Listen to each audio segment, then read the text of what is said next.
et bienvenue dans votre 4e épisode de Bolanga, votre capsule qui consiste à vous présenter tous les mois une œuvre écrite par un auteur africain.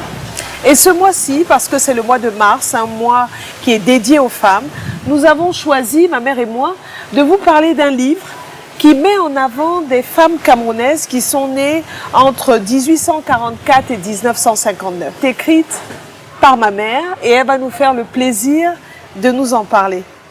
Alors maman, tu es prête? Je suis prête. Bon, c'est vrai que je connais l'histoire de ce livre. Alors, oui. Ce livre, c'est Les Célèbres Inconnus, écrite par ma partenaire pour l'occasion. Ma partenaire, Madame Ngosoko Geneviève, qui est donc ma mère. Alors maman, je te donne la parole afin que tu nous dises ce qui est écrit tout au long de ce livre qui a 300 pages. Ce livre, tu le connais. Depuis 6 ans que je travaille dessus. C'est toute la famille qui le connaît. C'est le livre de toute la famille, disons. On va dire que c'est ton 4e enfant. Ben, ce livre, je veux d'abord dire que j'ai eu l'idée de l'écrire lorsque les pays africains francophones ont célébré leur cinquantenaire. Il y a eu beaucoup de débats dans les télévisions, les radios africaines, panafricaines. Et en les écoutant, je me suis rendu compte que notre histoire était mal connue. Mal connue, pas seulement par les jeunes générations, mais parfois même par des adultes. Alors, tout cela a taraudé mon esprit et je me suis dit qu'il fallait faire quelque chose parce que je fais quand même partie d'une génération qui connaît un certain nombre de choses et qui ne sont pas répétées dans tout ce que j'entends. C'est comme ça que je me suis dit, bon, je vais me mettre à l'œuvre. J'ai pris la décision que je me suis dit que je vais écrire. Je me suis efforcée d'écrire parce que les intellectuels africains disent toujours qu'on va et prennent toujours le temps. Mais là, j'ai pu le faire et vraiment, j'en suis très heureuse. Et alors, j'aimerais bien que tu puisses leur expliquer comment est-ce que tu en es arrivé là, comment est-ce que tu as pu obtenir toutes ces informations qui sont contenues dans ce livre. J'ai pris le taureau par les cornes, si tu veux. J'ai essayé de recenser un peu les personnes qu'il fallait que je voie. Déjà, il fallait que je choisisse de quelle personne je vais parler. Et un jour, je me suis réveillée, puis l'idée m'est arrivée. Je me suis dit, mais je vais parler de la génération de ma mère et avant, parce qu'il y a quand même beaucoup de livres qui sont écrits sur les femmes en Afrique et surtout au Cameroun, mais pas sur ces femmes-là. Alors qu'en fait, celles qui sont là aujourd'hui et pour lesquelles ou sur lesquelles on écrit, sont là, font ce qu'elles font parce qu'il y a eu ces femmes-là avant nous. Parce que ce sont ces femmes-là qui ont fait de nous ce que nous sommes. Donc l'idée était déjà là. Et j'ai eu la chance qu'il y avait encore un certain nombre de ces femmes qui étaient vivantes. Donc je suis allée les voir et elles m'ont accueilli à bras ouverts. Alors là, vraiment, ça m'a réconfortée parce que quand j'arrivais, j'allais directement, même chez celles que je ne connaissais pas, hein, je frappais à la porte et j'y allais au culot, si tu veux. Et elles me recevaient les bras ouverts. Et beaucoup m'ont dit, ouf, enfin, on pense à nous. Et là, du coup, la relation de famille s'établissait et on se mettait à parler. On parlait et c'est parti de là. C'est parti de là. Et elles-mêmes, elles ont été aussi... elles m'ont donné d'autres informations. Elles m'ont dit, écoute, allez voir telle personne. C'est ça. Surtout par rapport à toutes celles qui étaient déjà décédées. Et j'ai donc pu voir des personnes qui étaient directement ou indirectement proches de celles qui étaient décédées. Et c'est comme ça que c'est parti. Je préfère retenir plutôt cela parce que bon, j'ai essayé d'en voir beaucoup. Il y en a qui n'ont pas compris, je ne dirais pas qu'elles ont refusé, mais je crois qu'elles n'ont pas compris le projet. elles n'ont pas compris le projet. Il y en a qui ont compris, mais parce qu'elles avaient des problèmes de santé, étant donné leur âge, tout à fait. elles n'ont pas pu non plus, je n'ai pas pu les interviewer. Mais vraiment, j'avoue que je les remercie toutes. Parce que c'est grâce, si je ne les avais pas vues, ben, je n'aurais pas écrit le livre. Effectivement, lorsqu'on lit le livre, pour moi, je crois que je le connais par cœur. Je crois que je le connais par cœur, mais il y a une partie, avant qu'on parle de cette dame, qui ont effectivement contribué à construire l'Afrique finalement. Hein. Oui, oui. Cette dame, parce que vu en fait leur parcours, on se rend compte, comme tu disais, qu'elles ont posé les fondations. Donc j'aimerais bien qu'on puisse dans un premier temps parler de la première partie du livre, qui est une partie que j'aime beaucoup parce que elle est très riche d'enseignements. Elle nous enseigne beaucoup. Alors tu as romancé l'histoire, tu as parlé du quotidien d'avant, tu as parlé des parcours scolaires, donc j'aimerais bien qu'on puisse un peu revenir dessus avant de parler des célèbres inconnus. Alors j'ai sélectionné un passage que j'aimerais vous lire et à partir de ça je te poserai une question.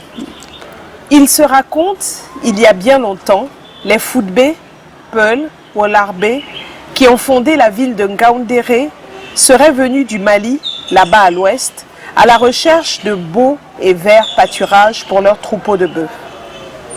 Ce n'est pas la guerre qui les a conduits là, mais c'est en chassant le gibier et en pêchant dans les cours d'eau qu'ils ont fini par atteindre le pays Mboum, à l'endroit dénommé Ngawandéré, terme Peul qui signifie montagne du nombril, parce que des rochers ayant la forme d'un nombril s'élevaient de part et d'autre de ce site. C'est ce terme qui a été raccourci en Ngaoundéré. Ce faisant, ces nouveaux arrivants sacrifiaient ainsi à ce dicton bien de chez eux qui affirme que le Peul est né dans le Fouta, en Guinée, qu'il a grandi dans le Massina, Mali, et qu'il est mort dans l'Adamawa, au Cameroun et au Nigeria. C'est bien ça. Dans le pays Mboum, les arrivants Peul font donc la guerre aux autochtones. Mais cette dernière se solde sans qu'il n'y ait eu ni vainqueur ni vaincu. Les deux peuples parviennent alors à une convention orale selon laquelle ne pourra devenir Ardo, l'Amido, que celui qui a une mère Mboum. Il mettait ainsi la mère à l'honneur. Alors, fort de cela, de ce passage que je viens de lire, j'aimerais bien que tu puisses nous dire en fait quel était le rôle de la femme dans cette société. Je pense que ça commence bien avant la naissance des célèbres inconnus, jusqu'aux années 60, 1959, années 60. Est-ce que tu peux nous dire quelque chose dessus?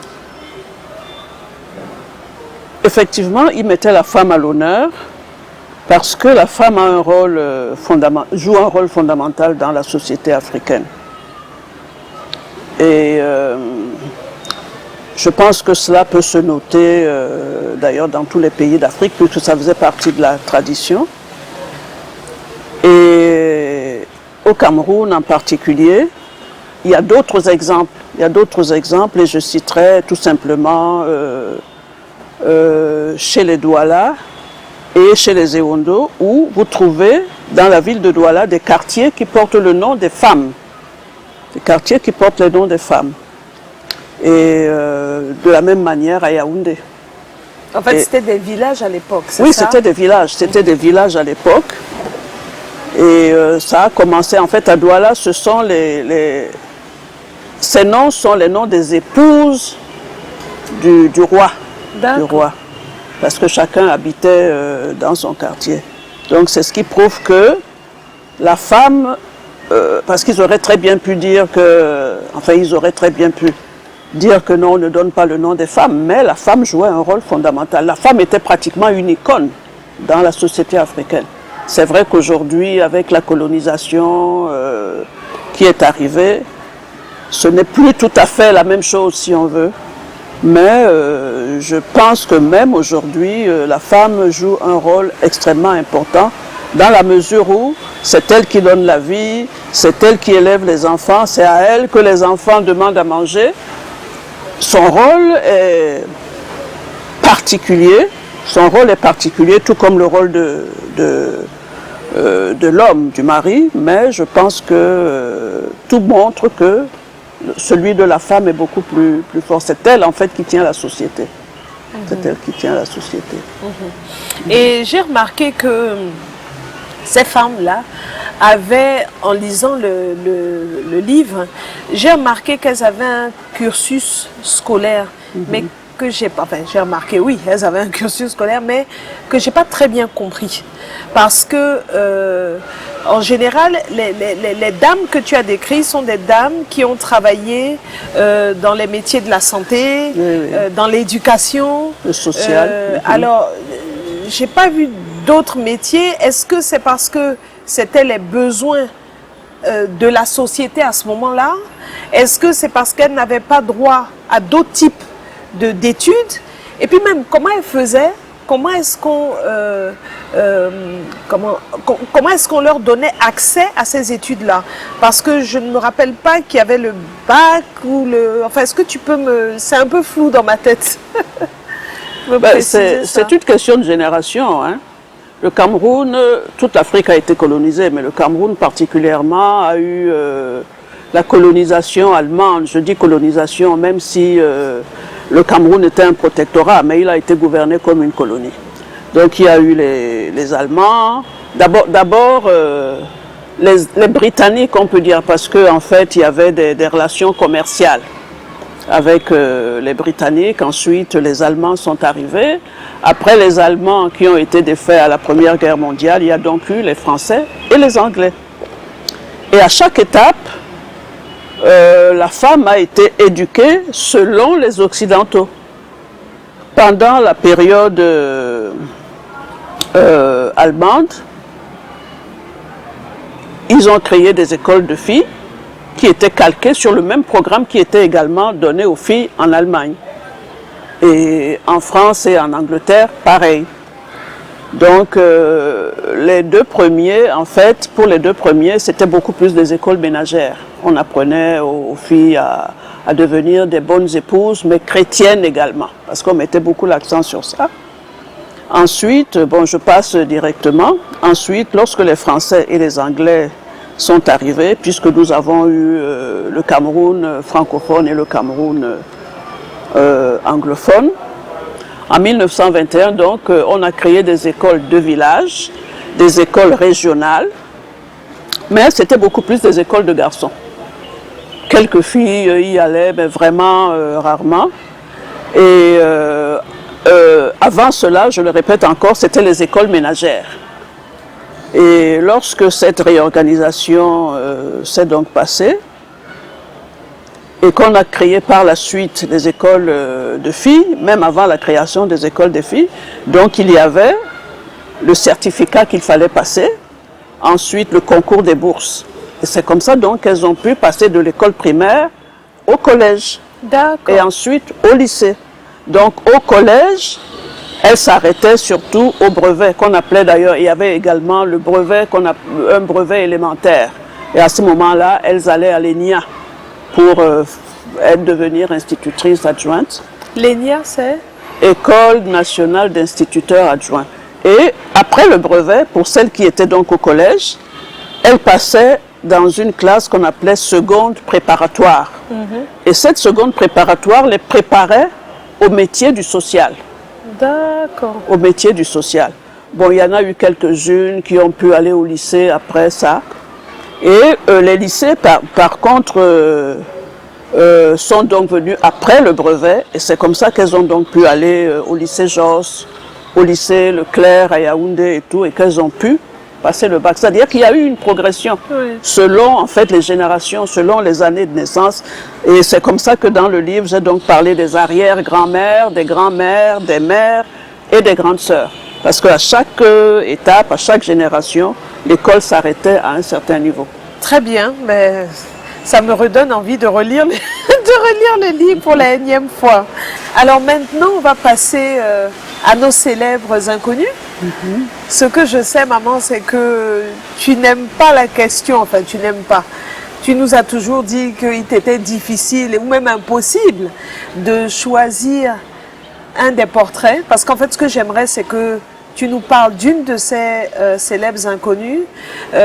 Tu nous as toujours dit que tu ne souhaitais pas choisir parce qu'elles t'avaient toutes apporté beaucoup. Absolument. Et elles avaient toutes été importantes pour toi, au même titre. Donc, ce que j'ai fait, sans te dire, c'est que j'ai préparé une petite urne, on va dire une petite calebasse, Oui. où j'ai mis le nom des 30 célèbres inconnus. Alors, tu vas piocher et le nom qui va apparaître, enfin le nom que tu vas lire, ben, tu vas nous parler de cette dame. Tu veux bien? Oui, oui. C'est une colle, mais je vais quand même le faire.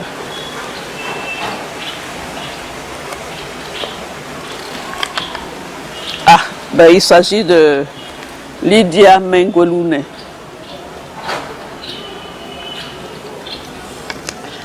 Alors, parle-nous d'elle. Ben, D'abord, elle elle est vient en quelle position? second. Second? Second, oui, oui. Second parce qu'elle a traversé le siècle, si je ne me trompe. Ben, elle est originaire du pays Bamoun. Et elle a, après le décès de son père, elle a été recueillie chez le roi parce que la mère du roi était une cousine de sa maman. Et comme c'était une jeune fille très jolie, ben, le roi a eu des visées sur elle. Mais sa mère, la mère du roi, lui a dit non, il n'est pas question parce que c'est ta cousine. Mais si tu ne l'épouses pas, mais si tu veux, elle peut devenir ta concubine. Donc, Mengwelune est devenue concubine du roi, danseuse du roi, et elle discutait même avec le roi. Elle discutait même avec le roi. Et puis, comme le roi était quelqu'un de très ouvert, il accueillait tous les gens qui arrivaient. C'est ainsi qu'il a donc accueilli les chrétiens qui sont venus. Et il a même construit une église et il a permis à ses épouses et à certaines de ses filles d'aller, de suivre l'enseignement religieux, quoi. Et c'est ainsi que Mengwelune est parti donc également. Ça l'a beaucoup intéressé. Et entre-temps, le roi l'a donné en mariage. L'a donné en mariage. Et elle a commencé en fait à s'intéresser beaucoup à la religion, problème de la foi et tout. Son mari au début, la foi chrétienne. Son mari croyait que c'était une lubie qui lui passerait, mais la lubie n'est pas passée. Plus elle y allait, plus sa foi augmentait. Et les chrétiens sont donc partis à un moment donné. Et le roi Njoya, parce qu'il s'agit bien de lui, le roi Njoya a interdit que la religion chrétienne soit... Il a estimé que tout le monde devait se convertir à l'islam, parce que lui-même a été converti à l'islam par des gens qui sont venus du nord. Mais Mengwelune a dit non. Elle a été, pas torturée, mais persécutée même par son mari, mais rien n'y fit. Rien n'y fit. Et par la suite, les chrétiens sont encore revenus et elle a recommencé donc à les fréquenter. Et puis, à un moment donné, le roi l'a fait appeler. Le roi l'a fait appeler parce qu'il y avait une célébration de la fête du 14 juillet pour lui demander de danser. Elle lui a répondu que moi je ne danse plus, hein. Je ne danse plus pour toi. Et tout le monde était ébahi parce que personne ne pouvait dire non au roi Njoya. Mais elle a tenu et le roi ne lui a rien fait.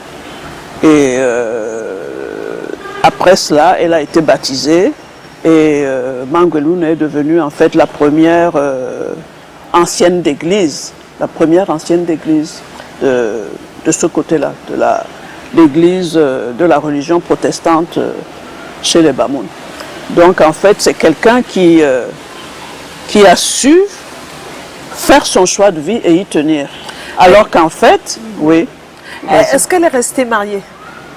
elle est restée mariée. Elle est restée mariée et son mari a même fait un témoignage en disant que le fait que Mangwelou soit accrochée à sa foi et qu'elle vive vraiment sa foi avait apporté beaucoup de changements dans sa maison. Parce que c'était un mariage polygame. Elle avait d'autres... Et il a dit que il n'y avait plus de disputes, tout le monde s'entendait bien et tout. Effectivement, beaucoup de chrétiens aimaient Mangwelou parce qu'elle vivait sa foi, elle pratiquait ce qu'on lui apprenait, c'est-à-dire que ouais. Donc c'est comme ça que voilà son histoire. Mais je t'ai coupé la parole, excuse-moi, c'est qu'en fait tu étais en train de dire qu'elle a du mérite parce qu'elle a fait preuve de courage. Oui, elle a fait son choix, un choix qui est différent de ce qu'on lui proposait ou bien de ce qu'on exigeait d'elle. Elle a été persécutée par son mari qui la tapait en lui laissant beaucoup de marques qui ne partaient pas, mais elle a tenu. Elle a tenu et parce qu'elle avait fait ce choix-là et elle estimait que ce choix était meilleur que celui qu'elle avait fait avant, danseuse du roi. Parce qu'en plus, quand elle était danseuse du roi, elle subjuguait tellement le roi qu'il arrivait que pendant des cérémonies et tout, elle dansait. Et le roi Njoya se levait pour aller danser avec elle. Aux grandes dames de tout le monde, mais comme personne ne pouvait parler. Ça a dû peut-être lui valoir beaucoup de jalousie de la gente féminine. Absolument, des autres épouses du roi. C'est ça. Des autres épouses du roi. C'est ça. Mais après, bon, elle a tenu, elle a fait ses choix de vie, elle a estimé que la vie qu'elle menait avant ne lui sied plus, et puis elle a continué sa route. Vous, votre âge, vous marchez justement dans les pas de ces femmes-là et ça fait... C'est un des points, moi, qui me touche beaucoup pour moi. Bon, je ne saurais dire ma génération, mais pour moi, mais aussi pour ma postérité, parce que finalement, on a besoin de modèles. Et on va parfois les chercher loin, alors qu'ils sont là, à côté de nous, dans notre culture, dans notre pays. Mais l'histoire que tu racontes se retrouve dans beaucoup de pays. Je pense que beaucoup de lecteurs d'Afrique subsaharienne, francophones en tout cas, pourront se reconnaître. Absolument. Pourront se reconnaître. Absolument. Moi, ce livre, je l'ai fait uniquement sur le Cameroun parce que le Cameroun, c'est un environnement que je connais. Et pour un premier livre, il fallait que... Je me suis dit, il vaut mieux. Comme ça, une fois que je l'ai fait, j'ai beaucoup plus d'éléments, de possibilités, de facilités pour le faire ailleurs. Okay. Mais je pense que beaucoup d'Africains se retrouvent là-dedans, parce que même quand tu vois le parcours, ne serait-ce que pour le parcours éducatif, nous étions tous des colonies françaises et britanniques, donc c'était en fait la même chose. Exactement. Oui. Exactement. Toutes ces dames, justement, ce que je n'ai pas dit, c'est que celles qui sont donc les grands-mères, à un moment donné, après leurs études, certaines sont allées faire leurs études en Europe. Exactement. Et ça, on le retrouve partout, en Côte d'Ivoire, où on les appelait les compagnons de l'aventure. C'est partout, c'est dans tous les pays. C'est dans tous les pays. Ce premier livre, donc je comprends qu'on est en train d'aller vers un deuxième livre. En tout cas, j'aimerais bien. On ira certainement dans un deuxième livre, mais moi, je suis tout à fait ouverte, parce que sans prétention aucune, j'ai ouvert la voie. Et je suis tout à fait disposée à accueillir toute personne, homme ou femme, qui voudrait bien qu'on continue ensemble. Et dans les autres pays, même dans les pays anglophones. C'est ça. Parce que je pense que, comme tu le disais tout à l'heure, c'est une manière de réécrire notre histoire qui existe. C'est ça. Qui existe, alors qu'on nous dit que parfois l'histoire, l'Afrique n'est pas entrée dans l'histoire, mais notre histoire existe. Exactement. Et ces femmes, en fait, leur vie, ce sont des fragments de notre histoire qu'elles ont écrits. Exactement, tout à fait. Tout à fait. Voilà. Tout à fait. C'est ce que j'ai essayé de faire. Tout à fait. En tout cas, je suis juste très fière de toi. Merci. Moi aussi, parce que vous m'avez tous aidé. Je suis très fière de toi. Et en tout cas, j'invite tous ceux qui nous suivent, vraiment très humblement, à lire ce beau livre. C'est Célèbre Inconnu qui est paru en novembre 2022. C'est encore un bébé. Qui marche à quatre pattes. Qui marche à quatre pattes. Bon, il est rapide quand même. Ben oui. Je suis sa conseillère en communication, entre parenthèses. Donc, on peut le trouver à Yaoundé, la librairie du Peuple Noir. On peut le trouver à Douala, l'espace librairie de Good Feeling. On peut le trouver à The Forest, donc à Douala toujours. Il sera bientôt disponible sur Amazon, mais vous pouvez également nous contacter sur la chaîne YouTube. On rentrera en contact avec vous et le livre peut être envoyé dans le monde entier. Voilà, des indications seront mentionnées à l'issue de la vidéo. La traduction anglaise du livre sera terminée très bientôt. Ok, donc sur ces mots, nous allons clôturer notre 4e épisode de Bolanga en vous remerciant de nous avoir suivis et en vous demandant de liker, de partager et surtout de vous abonner à notre chaîne afin de pouvoir être tenu au courant de la sortie des prochains numéros. Merci et à la prochaine. Bye maman. Bye.